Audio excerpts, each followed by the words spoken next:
नमस्ते। Last period में pair of straight line का पहला जो पार्ट था दैट इज कंबाइंड इक्वेशन और जॉइंट इक्वेशन, उसकी डेफिनेशन और उसके ऊपर का एक एग्जांपल आपने डिस्कस किया था। आज के पीरियड में कुछ और एक्स्ट्रा एग्जांपल से आप इस आइडिया को और क्लियरिफाई करना चाहते हैं। तो सेकंड एग्जांपल क्वेश्चन का हेडिंग वही होगा, find the joint equation of pair of lines passing through origin and having inclination 60 degree and 120 degree. तो आप जिस लाइन का जॉइंट इक्वेशन निकालना चाहते हो दोनों के इंक्लिनेशन दिए हैं, that is 60 degree and 120 degree. तो इनका जॉइंट इक्वेशन आपको L1 L2 का निकालना है।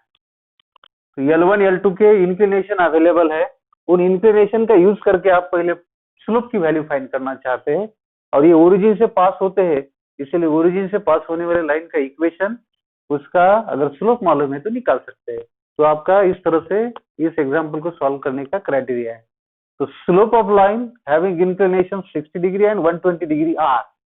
तो पहले लाइन के स्लोप को आप m1 कहना चाहते हैं, जिसका इंक्लिनेशन 60 डिग्री है, उसको आप m1 कहेंगे। तो tan के साथ वो एंगल अगर अटैच करते हैं तो उस लाइन का स्लोप मिल जाता है। एंड दूसरा जो आपको इंक्लिनेशन मिला है 120, वो अगर tan के साथ अटैच करते हैं तो ये दूसरे लाइन का स्लोप मिल जाता है। तो tan 60 की वैल्यू तो √3 होती है और m2 tan 120 को आपको स्प्लिट अप करना पड़ेगा 90 + 30, 90 मीन्स π/2 + 30। अब ये π/2 है, इसके साथ में 1 है, और अगर है तो tan का कॉट में कन्वर्ट होता है सेकंड एंगल के साथ, और ये एंगल 120 सेकंड क्वाड्रेंट का है जिसमें tan नेगेटिव होता है, इसलिए माइनस के साथ उसको अटैच करना पड़ेगा। तो minus cot 30 minus as it is cot 30 फिर से एक बार √3 होता है। तो आपको m1 मालूम हुआ है, m2 मालूम हुआ है, और जिनको आप ज्वाइंट की तरफ लेके जाना चाहते हो दोनों भी लाइन ओरिजिन से पास होते रहे। तो L1 is also passing through origin, L2 is passing through origin. तो लाइन ओरिजिन से पास होती है तो उसके स्लोप को ही डायरेक्ट इक्वेशन के लिए यूज करते हैं। तो y is equal to m1 into x and y is equal to m2 into x. So their equations will be in the form y is equal to mx. So m1 is √3, m2 is minus √3. Now taking changes in their sides, √3 into x minus y is equal to 0, and this term to the left hand side, this will be positive, √3x plus y is equal to 0. So these are two separate equations of the lines passing through origin having their inclination 60 and 120. इनका joint निकालने के लिए आपको कल के information से उनके left sides का प्रोडक्ट लेना है, इज इक्वल टू राइट में तो 0 0 ही है, तो आपको ये 0 ही मिलेगा। तो इनको अगर आप देखते हैं तो ये दो ब्रैकेट मिले हैं प्रोडक्ट में, एक में माइनस है दूसरे में प्लस है, पहली टर्म सेम है, दूसरी टर्म सेम है। तो ये आपको मिलता है फर्स्ट टर्म का स्क्वायर माइनस सेकंड टर्म का स्क्वायर। तो फर्स्ट टर्म का स्क्वायर करेंगे तो दोनों का स्क्वायर करना पड़ेगा, √3 का भी और x का भी। तो ये आपको मिलता है 3x² माइनस सेकंड टर्म का square means y² is equal to 0। तो इस तरह से ये जॉइंट इक्वेशन आपको मिला है दो लाइन जो ओरिजिन से पास होते हैं। अब आपके नेक्स्ट एग्जाम्पल की तरफ आप अगर आते हैं तो नेक्स्ट एग्जाम्पल में आपके पास आइडिया है, find joint equation of pair of line passing through the point 1, 2।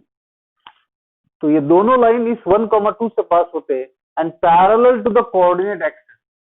Coordinate axis means x axis and y axis, इनको वो दो लाइन पैरेलल है जिनका आप ज्वाइंट निकालना चाहते हैं। तो आपको अगर इस फिगर में ये सब इंफॉर्मेशन दिखानी है तो ये पॉइंट आपके पास मिला है 1, 2 नाम का। यहाँ अगर 1 लेते हैं और y एक्सिस के ऊपर 2, तो ये दोनों का इंटरसेक्शन यहाँ मिलता है। तो यहाँ वो पॉइंट है जिसके कोऑर्डिनेट है 1, 2। तो इस पॉइंट से आपकी एक लाइन पास हो रही है, दो लाइन आपके पास होते हैं इस पॉइंट से ही, लेकिन उसमें से एक लाइन ऐसी है जो x एक्सिस को पैरेलल है। तो इस पॉइंट से पास होने वाली और x को पैरेलल अगर लाइन है तो उस लाइन का मीन्स अगर मैं उसको अगर L1 कहता हूं तो इस L1 का आपको इक्वेशन लिखना है। तो L1 नाम की लाइन क्या है, इस पॉइंट से पास होती है और x को पैरेलल है। तो x को पैरेलल वाली इस पॉइंट से पास होने वाली लाइन कौन से नंबर से पास हो रही है y को कट करके जाती है 2। तो आप इस लाइन का इक्वेशन लिखना चाहते हैं तो आपने वही पहले यूज किया है, equation of a line passing through 1,2 and parallel to x axis.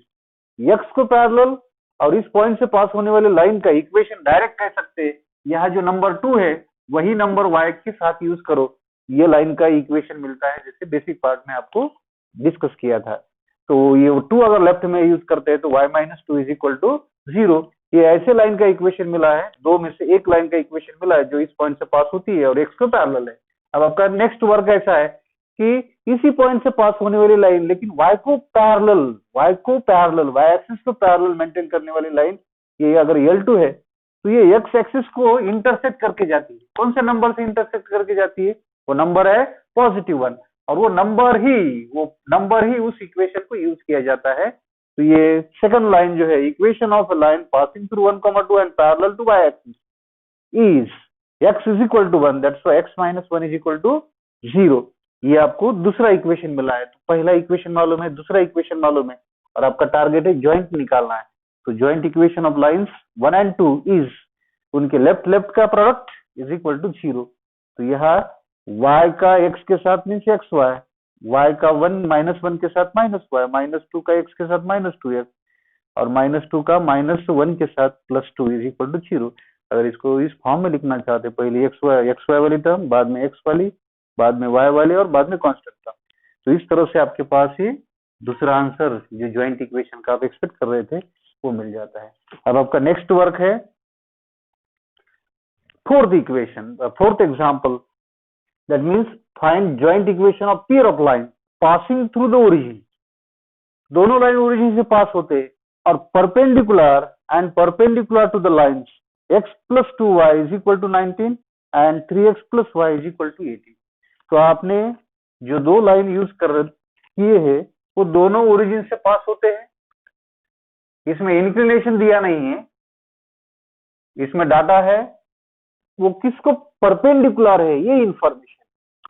तो मैं इस इंफॉर्मेशन को अगर फिगर में ड्रॉ करना चाहता हूं तो फिर से एक बार आप इस फिगर की तरफ आते हैं। तो आप ऐसे दो लाइन का L1 L2 का ज्वाइंट इक्वेशन निकालना चाहते हैं जो ओरिजिन से पास होते हैं, ओके, और उसमें से एक लाइन इसको परपेंडिकुलर है। तो इसको परपेंडिकुलर जो लाइन है उसका अगर आपके पास इक्वेशन अवेलेबल है, वो इक्वेशन है x plus 2y is equal to 19, ये परपेंडिकुलर है। तो आप L1 का इक्वेशन फाइंड करना चाहते हैं जो L1 इस लाइन को परपेंडिकुलर है, ओरिजिन से पास होती है और इस लाइन को परपेंडिकुलर है। तो आप इस रिलेशन से क्या तैयार करना चाहते हैं? तो आपके L1 का स्लोप निकालना चाहते हैं। तो L1 का स्लोप क्या होगा? तो पहले आप इस इक्वेशन से इस लाइन का स्लोप निकालो। तो इसका स्लोप आता है -x का कोएफिशिएंट डिवाइडेड बाय y का कोएफिशिएंट, और उसी तरह से L2 जिसको परपेंडिकुलर है, मान लो इसको परपेंडिकुलर है, तो ये लाइन यहाँ आएगी। ये रफ फिगर है, एग्जैक्ट नहीं कह सकते, लेकिन ये स्ट्रक्चर में अगर दिखाना है तो इस तरह से स्ट्रक्चर बन सकता है 3x plus y is equal to 18। तो आपके दो लाइन है L1 L2 और ये दोनों लाइंस को परपेंडिकुलर है। तो इस तरह से आपके पास ये डाटा गिवन है, दोनों लाइन ओरिजिन से पास होते हैं। तो आपका टारगेट है इनके ज्वाइंट इक्वेशन की वैल्यू निकालनी है। इसके लिए पहले उनका सेपरेट इक्वेशन निकालना पड़ेगा और सेपरेट इक्वेशन से उनका ज्वाइंट निकालना पड़ेगा। तो इस एग्जांपल नंबर 4 को आप स्टार्ट कर सकते हैं। इस L1 के स्लोप निकालने के लिए जो प्रोसेस है उससे स्टार्ट कर सकते हैं। The slope of a line perpendicular to the line, जिस लाइन को परपेंडिकुलर है, आप स्लोप ऑफ लाइन L1 कहना चाहते हैं, तो slope of line L1 perpendicular to the line x plus 2y is equal to 19 is। अब इसमें स्ट्रक्चर ऐसा है, इसके स्लोप को अगर आप M1 कहना चाहते हैं, L1 के स्लोप को अगर M1 कहेंगे तो वो निकालने का फॉर्मूला ऐसा है, परपेंडिकुलर में -1 अपॉन, रिलेशन ऐसा होता है कि M1 into M2 is equal to -1, बराबर है। तो दोनों में से जिसका मालूम है उसको आप -1 के नीचे यूज करना चाहते हैं। आपको अगर m1 का स्लोप निकालना, m1 निकालना है, तो जिसका मालूम है, जिसके इक्वेशन मालूम है, उससे आप -1 के नीचे उसकी वैल्यू यूज कर सकते हैं। जैसे m1 निकालना है तो -1/m2 कह सकते हैं। तो ये m2 क्या है? m2 मीन्स इस लाइन का स्लोप। अब इस लाइन का स्लोप कैसा निकालना पड़ता है? तो इस लाइन का स्लोप निकालने के लिए माइनस से स्टार्ट करना पड़ेगा। x का कोएफिशिएंट है 1, x के साथ में नंबर जो होता है उस इक्वेशन में वो ये 1, और इस y के साथ में जो नंबर है वो है 2। तो ये -1/2 इस m2 की वैल्यू कह सकते हैं, जो -1 की आपको नीचे लिखना है। तो आप डायरेक्ट m1 की वैल्यू निकालना चाहते हैं, इस लाइन का स्लोप निकालना चाहते हैं, तो इसके स्लोप को -1 के नीचे यूज करना पड़ेगा, इसके स्लोप को -1 के नीचे यूज करना पड़ेगा। ये माइनस माइनस प्लस हो जाता है, और ये 2 अगर आप ऊपर यूज करते हैं तो ये m1 की वैल्यू +2 आती है। अब आपको अगर इसका इक्वेशन साथ में निकालना है, since line L1 passes through origin, line L1 passes through origin, hence its equation is y is equal to slope into x। तो स्लोप आप m1 कहते हैं, तो m1 की वैल्यू आपको यहाँ यूज करनी है, तो m1 है 2 into x। अगर इस y को राइट में ट्रांसफर करते हैं और साइड चेंज करते हैं तो ये 2x - y is equal to 0। ये पहले लाइन का मीन्स L1 का आपको इक्वेशन मिला है। आपका टारगेट इसी तरह से L2 का इक्वेशन फाइंड करना है। तो L2 के लिए फिर से यही process, slope of the line L2 perpendicular to the line. अब इस लाइन का इक्वेशन है 3x + y is equal to 18 is. आप L2 का स्लोप निकाल रहे हैं, तो L2 के स्लोप को आप m2 कहते हैं। तो प्रोसीजर वही है, आप इसका निकालना चाहते हैं L2 का, तो इसके स्लोप को -1 के नीचे यूज करना है। अब -1 तो आपने लिखा है, लेकिन इसका स्लोप निकालने के लिए रास्ता क्या होता है? फॉर्मूले से माइनस यूज करो, x का कोएफिशिएंट यूज करो, और उसके नीचे y के कोएफिशिएंट से डिवाइड करो। तो ये -3/1 इस लाइन का स्लोप है, और उसको किसके नीचे यूज कर रहे हैं आप? -1 के नीचे, ताकि डायरेक्ट आपको इस L2 का स्लोप मिल सके। तो ये माइनस माइनस प्लस होगा, और इसकी वैल्यू भी आपको 1/3 मिलती है। अब आपके पास m2 मालूम है, m2 सेकंड लाइन का स्लोप है, और लाइन का स्लोप मालूम है, और लाइन कौन से पॉइंट से पास हो रही है? वो पॉइंट दोनों का कॉमन है, और वो पॉइंट है इस टाइम ओरिजिन। तो आप इस L2 का भी इक्वेशन फाइंड करना चाहते हैं, और वो भी ओरिजिन से पास होते हैं। तो since line L2 passes through origin, hence its equation is, equation का जनरल फॉर्मेट रहता है y is equal to slope into x, और आपको स्लोप डिनोट किया है आपने m2 से, तो उस m2 को यूज कर सकते हैं, और m2 की वैल्यू आपको मिली है, दैट इज इक्वल टू 1/3। तो ये m2 के जगह पे 1/3 यूज करेंगे, तो ये 3 इस y के साथ में मिलता है इज इक्वल टू x, और ये साइड चेंज करके लिखते हैं तो x - 3y is equal to 0। ये आपको मिला है इक्वेशन नंबर 2। तो लाइन फर्स्ट मालूम है, लाइन 2 उसका भी इक्वेशन मालूम है। अब ये दोनों का आपको निकालना है joint equation. So the joint equation of lines 1 and 2 is, उनका ज्वाइंट इक्वेशन निकालना है। इसका मतलब उनके लेफ्ट साइड का प्रोडक्ट इज इक्वल टू 0। तो क्या होगा उसके लेफ्ट साइड के प्रोडक्ट का? यह तो टर्म्स अलग अलग है, तो प्रोडक्ट आपको एक्चुअल लेना पड़ेगा। तो 2x का x के साथ, that will be 2x², 2x का -3y के साथ, तो ये मिलता है 6xy, -6xy, -y का x के साथ -xy, और माइनस माइनस प्लस y का 3y के साथ 3y square is equal to 0। और इसको अगर सिंप्लीफाई करेंगे तो ये दोनों xy वाले टर्म है, इनको आप ऐड कर सकते हैं। तो एडिशन से मिलता है 7xy plus 3y square is equal to 0। अब एक आगे का एक ऑब्जर्वेशन आपको यह जस्ट मैच करके दे रहा हो। जब लाइन ओरिजिन से पास होते हैं, ऑब्जर्वेशन एक बार थोड़ा सा याद में रखो, जब लाइन ओरिजिन से पास होते हैं और उनका आपको ज्वाइंट इक्वेशन निकालना है, तो हमेशा ज्वाइंट इक्वेशन मैक्सिमम कितने टर्म्स का आता है? 3 टर्म्स का आता है। और वो टर्म्स कैसे रहते हैं? एक्स स्क्वायर वाली टर्म रहती है, वाई स्क्वायर वाली टर्म रहती है और एक्स इंटू वाई वाली टर्म रहती है। ये 3 ही टर्म रहते हैं। कब? जब इक्वेशन आपको ज्वाइंट वाला निकालना है, ज्वाइंट इक्वेशन निकालना है। कौन से लाइन का? कितने लाइन का? 2 लाइन का। कहां से पास हो रहे हैं? ओरिजिन से पास होते हैं। अगर लाइन ओरिजिन से पास होते हैं और उनका ज्वाइंट इक्वेशन निकालना है तो उसमें मैक्सिमम कितने टर्म्स होते हैं? 3 टर्म्स होते हैं। पहली टर्म कौन सी होती है? एक्स स्क्वायर वाली।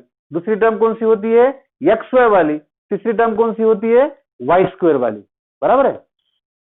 तो आपको इस स्ट्रक्चर को अगर जनरल में रखना है, जनरल में अगर मैं इसको कहता हूं तो आगे जाके ओरिजिन से पास होने वाले लाइन का ज्वाइंट इक्वेशन इस फॉर्म में होता है। आप अगर इसको इसके साथ कहेंगे तो ये एक पर्टिकुलर एग्जांपल है। उसको अगर जनरल में कहना चाहते हैं तो 2 के जगह पे ये आ सकता है। यह एक्स वाई वाले टर्म है, उसके साथ में जो नंबर है उसको 2h कहते हैं, और वाई स्क्वायर के साथ में जो नंबर होता है उसको b से डिनोट करते हैं। एक्स स्क्वायर के साथ में जो नंबर होता है उसको a से डिनोट करते हैं। तो इस तरह से ये फिक्स फॉर्मेट में आता है कि 2 लाइन ओरिजिन से पास होते हैं तो उनका ज्वाइंट इक्वेशन हमेशा इस फॉर्म में रहता है। क्या है ये फॉर्म? ये एच एंड बी की वैल्यू अलग अलग रहेगी, एग्जाम्पल के हिसाब से अलग अलग वैल्यू उसकी मेंटेन होगी, लेकिन एक्स स्क्वायर वाले टर्म, एक्स वाई वाले टर्म एंड वाई स्क्वायर वाले टर्म। तो ये हाईलाइट पॉइंट ये है कि आपको एक्स स्क्वायर वाली टर्म मिलेगी, वहां एक्स वाई वाली टर्म मिलेगी एंड वाई स्क्वायर वाली टर्म मिलेगी, या फिर इसमें से एक आधी टर्म कम भी हो सकती है। जैसे आज का पहला एग्जांपल, उसमें 2 ही टर्म थे, एक्स स्क्वायर वाली और वाई स्क्वायर वाली, बीच की टर्म एब्सेंट थी। लेकिन मैक्सिमम कितने आ सकते हैं? इससे कम एक आधी हो सकती है, लेकिन मैक्सिमम कितने आ सकते हैं? तो 3, x square, x y, y square, ये 3 टर्म्स मैक्सिमम ऐसे ज्वाइंट इक्वेशन में आएंगे जो 2 लाइन ओरिजिन से पास हो। एग्जाम्पल नंबर 5 में टारगेट वही है, find the joint equation of pair of lines passing through -1, 2 and one line is parallel to the line 4x plus 3y plus 1 is equal to 0 and other line is perpendicular to the line 2x minus 3y minus 1 is equal to 0। अब ये data अगर आप figure में रफली दिखाना चाहते हैं तो आप ये दोनों लाइन L1 एंड L2 -1, 2 से पास हो रहे हैं। ये L1 नाम की लाइन एक लाइन को पैरेलल है जिसका equation 4x plus 3y plus 1 is equal to 0 आपको सप्लाइड है। अब ये पैरेलल लाइन के स्लोप तो मालूम है आपको, इक्वल रहते हैं। जिसका जो स्लोप है वही स्लोप आप इस L1 को दे सकते हैं। तो इस लाइन का स्लोप क्या है? आप स्लोप निकालते समय क्या करते हैं? माइनस यूज करते हैं, x का कोएफिशिएंट यूज करते हैं और y के कोएफिशिएंट से उसको डिवाइड करते हैं। तो इस स्लोप की वैल्यू है -4/3। यही स्लोप किसका होगा? इस L1 का होगा। डायरेक्ट उस L1 के स्लोप को आप -4/3 यूज कर सकते हैं। और दूसरी इंफॉर्मेशन क्या है? जो दूसरी लाइन -1, 2 से पास होती है L2 नाम की, ये इसको परपेंडिकुलर है। तो इसका स्लोप क्या है? इस लाइन का स्लोप निकालते हैं तो x के कोएफिशिएंट को माइनस के साथ यूज करो और उसको y के कोएफिशिएंट के साथ से डिवाइड करो। तो ये -2/-3 इस लाइन का स्लोप है और इसको परपेंडिकुलर अपनी L2 है, तो उसका स्लोप निकालने के लिए फॉर्मूला है -1 this slope. So this -2/-3, so that's how we get -3/2। तो ये स्ट्रक्चर जो आपको फिगर में दिखाई देता है वो आपको लिखना है। तो आप स्लोप निकालना चाहते हैं पहले लाइन का, तो slope of line L1 parallel to the equation 4x plus 3y plus 1 is equal to 0 is, पहले लाइन के स्लोप को अगर M1 कहते हैं तो इसका जो स्लोप है जो आपने यहाँ यूज किया है वही स्लोप इस L1 को दे सकते हैं। और ये लाइन तो -1, 2 से पास होती है। अब स्लोप मालूम है, उस लाइन के ऊपर का पॉइंट मालूम है, तो स्लोप पॉइंट फॉर्म से उस लाइन का इक्वेशन निकाल सकते हैं। तो स्लोप पॉइंट फॉर्म क्या है, y minus y1 is equal to m into x minus x1। तो m है m1, स्लोप की वैल्यू को आप नोटेशन देना चाहते हैं, दो है तो एक m1 होगा, दूसरा m2 होगा। तो ये y as it is minus y1 क्या है, y1 है जिस पॉइंट से लाइन पास होती है उसका सेकंड कोऑर्डिनेट, तो सेकंड कोऑर्डिनेट है y1 जो 2 है, m1 की वैल्यू -4/3 है, x एज इट इज, और x1 यूज करना है तो x1 उस पॉइंट का पहला कोऑर्डिनेट है, तो x1 की वैल्यू खुद -1 है, और यह माइनस है तो ये माइनस माइनस +1 हो जाता है, और ये नीचे का 3 जो है वो लेफ्ट में मल्टीप्लीकेशन में आता है उस ब्रैकेट के साथ, तो ये 3 times of y minus 3 is equal to -4 times of x plus 4। तो ये 3 से मल्टीप्लाई करेंगे तो 3y माइनस 6, और -4 से मल्टीप्लाई करेंगे तो -4x माइनस 4। तो ये x वाली टर्म कांस्टेंट लेफ्ट में लेते हैं तो ये पॉजिटिव 4x होगा plus 3y minus 6 plus 4 that is -2 is equal to 0। ये आपको पहले लाइन का इक्वेशन मिला है जो इसको पैरेलल है। अब दूसरे लाइन की इक्वेशन की तरफ जाना है, तो slope of line perpendicular to the line 2x minus 3y plus 1 is equal to 0 is m2। तो स्लोप को m2 कहना चाहते हैं और m2 की वैल्यू निकालनी है, तो -1 के नीचे इस लाइन का स्लोप लिखना चाहते हैं, तो इसका स्लोप है -x का कोएफिशिएंट डिवाइडेड बाय y का कोएफिशिएंट, ये आपको -3/2 मिलता है।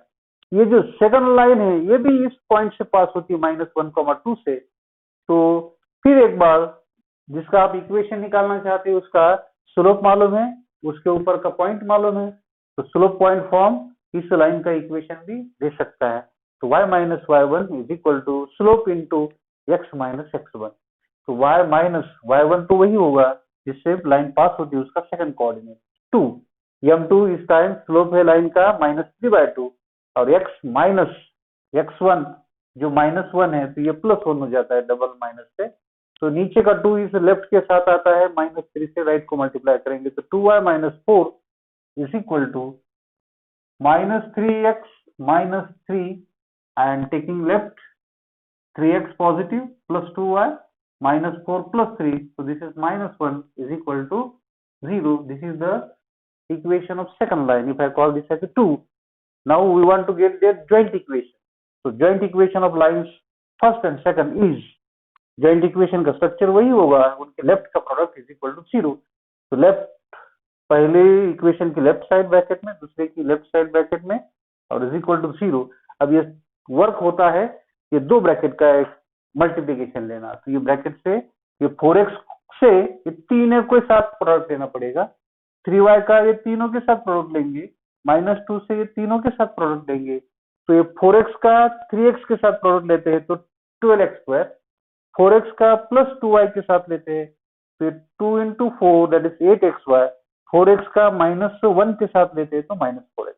अब ये 3y से तीनों के साथ लेते हैं तो 3y का 3x के साथ 3 into 3 that is 9xy, 3y का प्लस 2y के साथ that is 3 into 2 that is 6y², 3y का -1 के साथ -3y, -2 का 3x के साथ दैट इज -6x, -2 का 2y के साथ -4y, और -2 का -1 के साथ +2 इज इक्वल टू 0।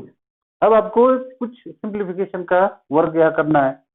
12x² को एज इट इज रखना है, आपको दो जगह पे xy की टर्म मिलती है, एक जगह पे 8xy, दूसरी जगह पे 9xy, तो ये xy सेम है, इनको ऐड करके 17xy मिलेगा। उसके बाद में आप लेना चाहते हैं y² वाली टर्म जो है सिंगल 6y², उसके बाद में आपका टारगेट होता है x वाली टर्म लिखना, तो x कितने जगह पे है, x के टर्म दो जगह पे है, एक जगह पे है -4x और दूसरी जगह पे है -6, ये -4x -6x ऐड करके आपको मिलता है -10x। y के टर्म्स आपको चेक करना है कितने जगह पे है, तो y के टर्म दो जगह पे है, -3y -4y, तो ये ऐड करके मिलता है -7y, और कांस्टेंट टर्म एक ही जगह पे होता है वो है 2, right side fix that is 0। तो ये जो इक्वेशन मिला है एग्जांपल नंबर 4 में जो इक्वेशन आया था वो इक्वेशन सिर्फ 3 टर्म वाला था, उसमें जनरल में अगर लिखते तो ये 3 टर्म उसको आपने ये कहा था, बराबर है, उसको राइट में 0 यूज किया था।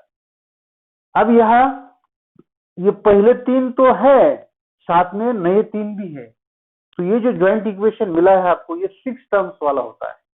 तो मैं ये कह रहा हूं कि अगर लाइन ओरिजिन से पास होते हैं, लाइन अगर ओरिजिन से पास होते हैं, तो उनके ज्वाइंट इक्वेशन में मैक्सिमम 3 टर्म्स आते हैं, बराबर है, लेफ्ट साइड में 3 टर्म्स आते हैं। और अगर लाइन ओरिजिन से पास नहीं होते हैं, लाइन ओरिजिन से पास नहीं होते हैं, तो ऐसे लाइन का ज्वाइंट इक्वेशन, ऐसे लाइन का ज्वाइंट इक्वेशन ये 6 टर्म्स वाला होता है, ये 6 टर्म्स वाला होता है। उसमें से 3 टर्म्स इसके जैसे ही होते हैं, जो ओरिजिन से पास होने वाले लाइन का ज्वाइंट इक्वेशन में पहले 3 टर्म जो आते हैं, 3 टर्म जो आते हैं वो सेम रहते हैं, यहाँ भी उस फॉर्म में भी ये मेंटेन करता है, लेकिन एक्स्ट्रा नए 3 टर्म्स इसमें ऐड हो जाते हैं। तो ये 3 टर्म्स कौन से, एक एक्स वाली टर्म है, एक वाई वाली टर्म है, और एक कांस्टेंट टर्म।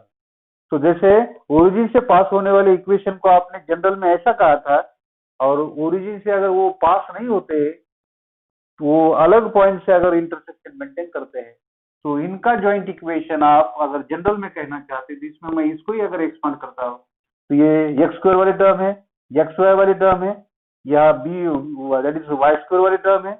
यहाँ एक्स वाली टर्म को मैं जनरल में कहना चाहता हूँ, इसके साथ में जो -10 वाले नंबर है उसको 2g कहूंगा, उसके साथ में x, इसको मैं 2f कहूंगा, उसके साथ में y, और यहाँ constant term without x and y वाली है उसको c कहूंगा। तो जनरल में आप ऐसी ज्वाइंट इक्वेशन को रिप्रेजेंट करना चाहते हैं जो 2 लाइन का है, जो ओरिजिन से पास नहीं होते, तो उसमें मैक्सिमम 6 टर्म स्ट्रक्चर में आते हैं। और उसका 6 टर्म का स्ट्रक्चर ये है, एक्स स्क्वायर वाली टर्म होती है, एक्स वाई वाली टर्म होती है, वाई स्क्वायर वाली टर्म होती है, एक्स वाली होती है, वाई वाली होती है, कांस्टेंट टर्म होती है, इज इक्वल टू 0। तो यह ये कंसेप्ट आपको शायद समझ में आया होगा। तो स्टॉप।